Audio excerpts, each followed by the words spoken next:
Welcome to Founders in 5. I have an amazing founder of one of our great companies, Eden. Eden, take us through exactly what Mobot is doing. Who are you, what Mobot does, and just, introduce everything to our audience. Of course. Yeah, so what we do is we build and operate mechanical robots that we're building as an infrastructure platform to help support engineers who have to rapidly deploy code for physical products in this rapidly changing world. And so we support iOS and Android engineering teams right now where we have a mechanical robot that is essentially in our office that they can call on in the cloud to run a suite of automated tests. And so every single day, every single week, these engineering teams are having to ship new versions of their code, and it has to be supported on all these different platforms, new versions of iPhones, new versions of iOS that are coming out, iPads, Android devices, all sorts of different variations. And fundamentally what we do is we make it so that we have these automated robots that can test exactly like how a human is using a product. And so that's more realistic. So you support both iOS and Android across all their touch devices. Yes. Whether it's a phone device, whether it's an iPad-like device, you'll be able to support them, and all different, of course, versions of operating systems, all versions of hardware, and what have you. Yes. Did I say this right? Yes. Okay. Now, how many, just looking at the addressable market, how many applications we have today in the stores, the online stores for these two platforms? Yeah, so there are 5-6 million apps in the App Store for Apple and as well on Google Play. And that's only just today, right? If we take a look at how the market is evolving in the next 3, 5, 10 years, it might not be Apple and Google in 5 or 10 years. We don't know. 10 years ago, it was BlackBerry and it was Windows Mobile. And so what we are trying to do is we want to help make it so that engineers cannot worry about the platform that they're shipping on and that they're testing and monitoring on, and they can focus on building quality products.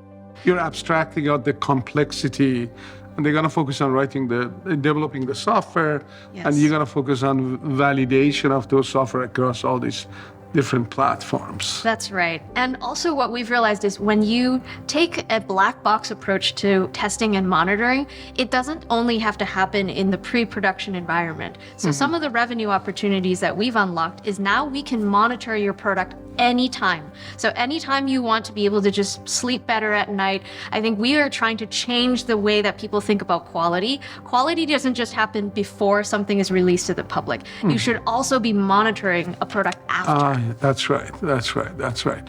And then you can also scale. Yes, that's right. I mean, just out of curiosity, how many robots do you have today? Yeah, so we have almost 100 robots today, and we support 70 customers. Across 100 robots? Yes. Okay. So our robots are busy right now. They are busy right now. Okay. How many robots do you envision we would have a year, 2, 3 years from now?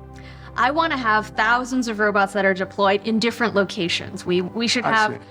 I want this to almost feel like as ubiquitous as cloud computing, right? You have GCP, AWS warehouses on the West Coast, East Coast, Asia, Europe. I'd like to be able to set up Mobot fleets in all of these different locations. And so engineering teams, product teams, QA teams from all around the world are going to be able to call on that robot, pick the device that they want to test on, and then have that robot program it in the cloud, and then have that robot execute the testing for them. In what language a developer is talking to a robot? Yeah, so we're actually building a no-code interface so that you pull it up on a web portal and you can see the screen that a robot sees. You click where you want the robot to go, and based on the XYZ... It's a human interface. It's a human programming interface. Yes, because you're testing like a human, you're using it like a human, you're monitoring it like a human. That's interesting. Always thought that the best way of programming a robot is for a robot to see what I do. and follow exactly me, so I don't have to program it. Yes, because otherwise it's just too much maintenance. If you have to sit down and worry about code and program, hard code the XYZ coordinate, that's what's making it so hard for engineers to currently focus on quality, because it becomes this overhead, this additional barrier to deployment. And right now, with the movement of DevOps and CI/CD, we want to bring that agility that has historically only existed for web. It should exist on mobile. It should exist for hardware. Now, I know you're passionate about the product, you're passionate about the technology, switch subject. How many people we have today at Mobot? We're a 45-person company. We're a 45%. I remember you were less than 10 not too long ago. And now, looking forward, you're going to have how many employees over the next 2 years? How many customers? Yeah. I'd like to see us, double, triple our customer base, and also similarly double the size of the company to support that. And I think a lot of the innovations that are going on in AI right now will allow us to not only serve our customers more efficiently with robots, but also the internal operations. I think there's going to be opportunities to really streamline what we do. So we will be able to leverage fewer resources to do more work and build more infrastructure. And fundamentally, the platform is going to become more self-service. So customers can control the robot themselves, and we just have to make sure the robots are available at the time that they need. Robustness of those robots, availability of those robots, and a human interface to robots, so the robots watch what you do and they follow you, essentially. Exactly. So just to kind of conclude this, tell me about your team. How are you doing there? How are the development of the organization going? Yeah, so I think what's been really cool is as our company has we started really scaling the company during the pandemic. And so there has been kind of this hybrid model that we've had to establish. But culturally, what's been really exciting in the last 1 to 2 years is we've seen how our operations team needs to interface with our engineering team, needs to interface with our revenue team, because the deals that Andrew, our VP of Revenue, brings in, we have to be able to forecast how many actions does the robot need to perform to deliver for that customer. So then that funnels into, this is what the operations team needs to deliver to support that customer. And so Jeremy, our VP of Strategy, he can actually forecast how many robots, how many devices, how many people do we need.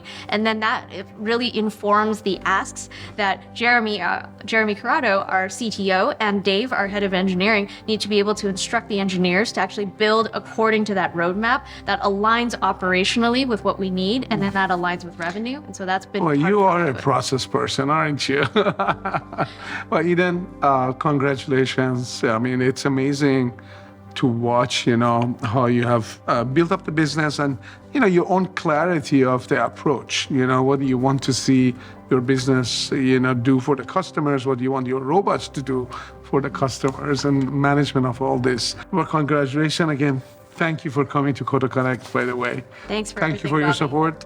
Thank you.